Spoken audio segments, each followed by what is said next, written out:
pieces of advice would you offer to rookie communication research? Well, I think the challenge that I had, because I wasn't in academia, I was in television news, and so doing research was all new for me when I started my PhD program, which I found out that that is really the purpose of the PhD program, is to teach you how to do research. And the thing that I think was the most helpful advice I got was really trying to narrow down your focus of study. If you have, if something is just too general and it's just really hard to pinpoint, you have all these different variables that you have to account for, and it just makes your research a lot more complicated. So you really just need to be thinking about, what exactly am I trying to find out? What am I trying to prove? What am I trying to disprove? And I would say also, my second piece of advice is really do something that really intrigues you and is really interests you. Because if you're just trying to do something for a grade or for a paper, it's a lot harder. You're just going to get bogged down and it's hard to motivate yourself. But if it's something that you truly are interested in, it makes it just a much more enjoyable process, because research can bog you down if it's just not something that you're truly interested in, or really inquisitive about. So pick your topic carefully. Mhm. So in other words, just narrowing down on the specifics before the Yeah, research? yeah, just finding out, exactly what it is that you're trying to investigate. And Mm, then if it seems like a lot to try to prove or disprove, then just think, okay, how can I narrow that down and have it be a smaller focused, rather than, I generally want to know how students feel about X, Y, and Z, how do they feel about this? And how does, a lot of times you can ground your research in a theory, and that's a good way to do a research, because like my dissertation was different than I think the one that you were wanting to talk to me about. But I was looking at religion and politics and how it applies to the media. And so by choosing a theory like social identity theory, how does someone's social identity um, relate to how they look at the media? So I looked at mhm. like religious identity, and then I was able to break it down that way. With the study that you guys had mentioned, my gender and sports media, I basically really just wanted to see, because I had spent 20 years working as a sports anchor, sports reporter, and I had seen a lot of improvement in numbers of women that are working in sports. I mean, you turn on ESPN, right? And you see, it might be not exactly equal numbers as the men, but it's definitely a hundredfold of what when I first started working in sports media. So what does that really Mm, mean? And so I wanted to know if audiences would look at a female and find her as credible and knowledgeable as if they were looking at a male. So what I had to do to make sure that the only variable was gender was to try to make sure that my subjects I was comparing were as equal to each other as possible. So we did a pre-study survey with pictures of the two sports reporters. They were professional sports reporters and former colleagues of mine. And I thought that they were pretty much similarly attractive. They weren't like drop dead gorgeous. They weren't, um, they were around the same age. They had about the same experience. So I didn't want, one to be younger and one to be older, one to be like really attractive and one maybe just, attractive, but not stunningly attractive. So I wanted to try to make the variable that I was looking at be just the gender. So I had them made sure that they did their stand-ups in the same exact place. I made sure they said the same exact thing. I had to have them do it a couple times because they just kind of ad-libbed it. And I'm like, no, you need to say my script that I sent to you. mm, Practice it a few times if you need to. So, by doing that, then I was able to come to a better conclusion as to what I felt was happening. in this study because I did an experiment. Then there's, you need to choose your topic. You need to choose what method you're going to use. Are you doing a quantitative, study where it's all about numbers, or Mhm. are you doing more of a qualitative study? Are you doing mixed methods? How are you finding, like my dissertation, I did in-depth interviews and focus groups. This particular study it was basically a survey, and we did numbers and we ran all the SPSS and everything. So that's another thing you need to think. Is it a content analysis? You probably have learned in your class all the different types of methods that you can use to try to get to where you want to go. So that's another Right. important thing too, is finding, okay, what method works for what I'm trying to find out, and then how do I go about collecting the data? So planning it out before you actually conduct it. Yeah, yeah. And then Okay. also I have a question about how do you know when you've weaned out like enough of the variables?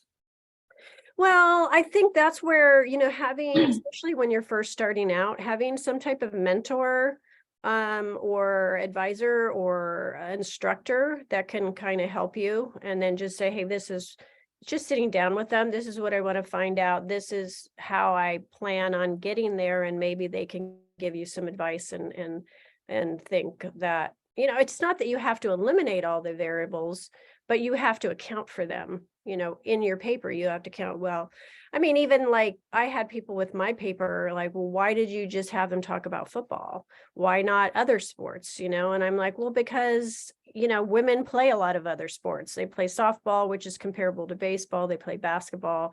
They do all this other things. I wanted to see what would happen with a predominantly male sport. I mean, you have these kind of just pop up little football leagues for women and stuff, but nothing, super serious. So I chose that specifically because that's what I was looking at. But some of the criticism I got for it, well, what about, how would the audience feel about, if they were covering gymnastics or something? And I'm like, well, that's not what I was looking for.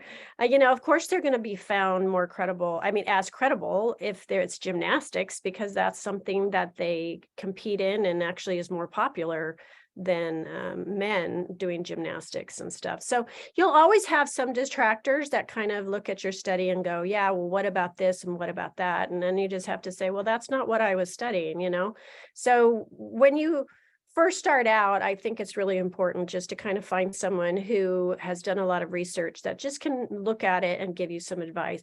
Because I talked to as many professors in my PhD program as I could before I started on my dissertation research, because that was going to be, a year and a half, 2-year labor of love. And so I really wanted to make sure I had as much advice as I could get going into it. So I wasn't just spinning my wheels and wasting time.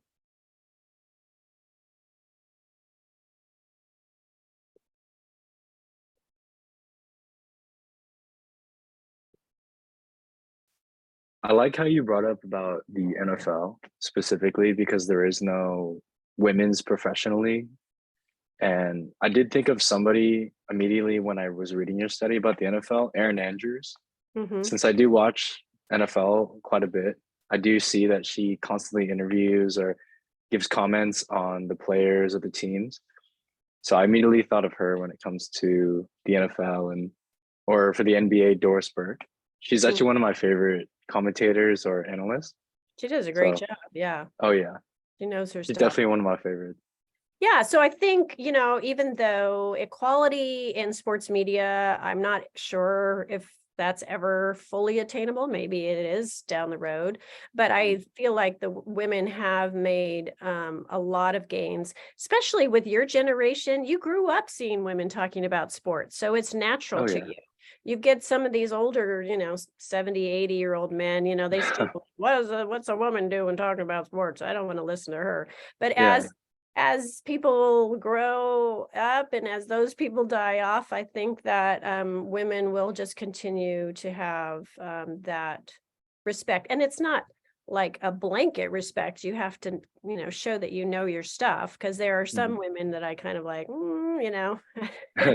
I'm not sure if what you're telling me is something, especially when it's, opinion-based. And that's one of the things in my study. I did an opinion-based stand-up and a fact-based stand-up to just see if that would make a difference. If like, okay, if a woman's talking about something, stats, something we can all look at and agree upon, yes, but if they're talking about an opinion about Mhm. rule change or, a trade or this or that, are they going to be looked at as credible with that as well? And if you read my study, it was interesting because the opinion-based, both male and female, didn't fare as well as the fact-based one, but it didn't seem to have anything to do with gender. Mhm. And that actually carries on to my next question about, after your research, were there any facts that surprised you? Would that be one of them? Yeah, probably. Because all of this past research that I could find was always like, oh, women, are not respected, women are this and that. And they're not looked at, they're only eye candy on the sidelines or whatever. So that was my hypothesis based on going off of what other people had found. So even though it didn't support my hypothesis, I was like, well, that's the story right there. We're seeing change in it and stuff. So I wouldn't necessarily say I was surprised, but I was pleased that it wasn't like status quo. Yeah, no one respects women on television talking about sports. But yeah, the opinion thing, I was like, oh, okay. And I think the way we kind of looked at that was that, there's a lot of people that look at, Skip Bayless and Stephen A. Smith and all these bombastic guys. And, some people watch it just for the controversy, but a lot of people just, are turned off by that. So yeah, that was kind of like, okay, that kind of makes sense if you think about it, that people are tired of all this, opinion-based stuff where people are just trying to create controversy so they can get clicks and likes and views and stuff. So Yeah, that is the sole purpose of those debate shows, oh yeah, controversy. it's all about, getting the audience, getting them riled up, getting them talking about you, making money. I mean, those guys make the most outlandish guys in politics as well as in sports. They Mhm. seem to be making the biggest salaries. So you wonder, do you really believe this stuff that you're spouting? Or is this Yeah, it's just a whole persona and shtick to try to get people talking about you? I believe it's a mix of both, for Yeah, sure. yeah. Okay. And then our next question will be, did you have any trouble with the intent of the study? If so, what did you have the most trouble with? With the intent? Sorry. Attempt. No, it was actually that particular study, my co-author, who ended up being my dissertation chair, he had the money to do the survey because, I was a poor grad student. And so he was like, I have money set aside for research. So let me go ahead. And so he set up the survey and with Amazon Turk. And I just kind of had to sit back and wait for the numbers to come in. And then because I'm not a quantitative researcher, he brought in a third author, Edson, who's actually in Singapore, and he's just like a total numbers guy. So he just did the last calculations and, came up with all of the numbers at the end. So it was my idea for the study. It was my kind of gathering materials for the study. I wrote the literature review, I wrote the discussion and everything. And then my second author was able to run the survey. And then also he did the theory, this social identity theory, which is something he studies all the time. So another thing to advice is when you can collaborate with people, it definitely takes a lot of the burden off of you to do everything. So like for me, I'm tenure track, and being a first or second author, I get the same amount of credits towards my tenure. And so that's one of the advice too. It's like work with other people. It helps lighten the load. It helps bring in an extra person. Also, when you have when you have more people looking at the data, more researchers, there's a triangulation, they call it, where you have more people that are contributing, and you don't have, you can say that your results are more valid because you have several researchers looking at it, and it's not just your bias or your opinion that's pushing the data in one way or the other. So by having additional researchers, it kind of helps the data as well. Agree. Did those researchers help you in deciding how long the videos that you showed should be? Well, I think I talk with Pat a little bit, because I just, normal stand-ups for television reporters are usually like 20 seconds, 15, 20, 25 seconds. And so because we wanted to ask a lot of questions and we didn't, the longer the survey is, the less chance you're going to have people actually take it or complete it. So I think we just kind of came up with, let's try to keep it under 30 seconds. And, I wanted enough material that there was a little meat to it, but not have it so long that people are like, yeah, and click off of it and stuff. So I think we just kind of decided, I had already decided I was going to have it to be around that. And he's agreed that that would be good to keep it under 30 seconds. It all depends, if you're wanting to do something that's more involved, you might need to do a video that would be longer, or maybe even add some graphics if there's some numbers that people have to be considering. So we also, before they watch the video, we set it up where they had to do a survey to talk about, their age, their gender. I'm trying to think of what are they, and asking if they were a sports fan. So, the more information you can gather from them, the more you can kind of work with the data. And even if, you're not really worried about age for your general report, if you ask some of those, even some people ask like their, income, range and stuff. So then you can kind of say, hey, people under 30 felt this way versus people 30 to 45 or whatever you decide. And so, it's important to think about, not only what you want to investigate, but some additional things that wouldn't take very long to ask that would give you more options to break it down even further by gender, by age, by socioeconomic background, by education background. You want to decide, you have to be very particular, because you don't want there to be so many questions, like I said, that people just kind of, they don't want to take it or they don't finish it. But make sure that you're getting in maybe some extra questions that think, well, with this data, I think it would be cool, because you can always spin a couple of papers off of the same data, focus on, gender, or focus on age, or, however you want to break it up.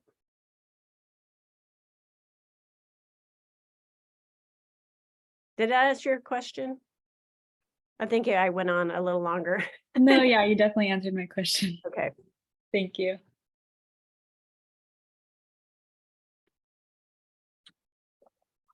I believe that was all the questions that we had. Were there any ones that the rest of you guys have?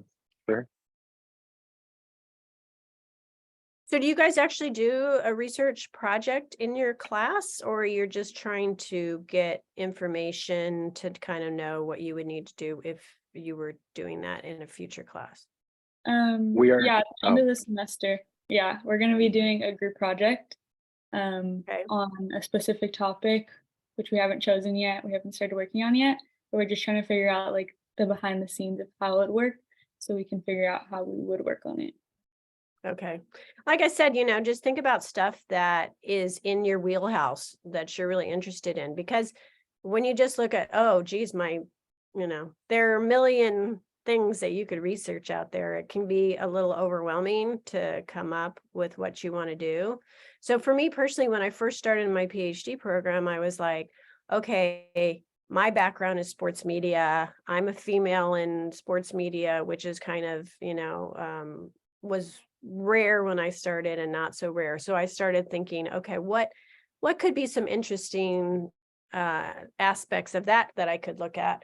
And then when I really came down to choosing a dissertation, I was kind of thinking, I worked in the business 20 years. I studied it a few studies, and I'm kind of a little bored by it. And then, so I decided to do something different, because the politics in my life, in my family, how politics has divided families this last several years. And so then I was curious about that. So think about, what is happening in your life around you, what your background is, and then start to kind of narrow down, what is something that would be interesting to look at, and maybe provide some information that would enlighten the world. You never know. I see student research all the time that is, able to be widely disseminated, and students get some props for doing some interesting research that people hadn't thought of. So good luck with that. Thank you. We appreciate it. Sure. Well, if that's all the questions that we have, then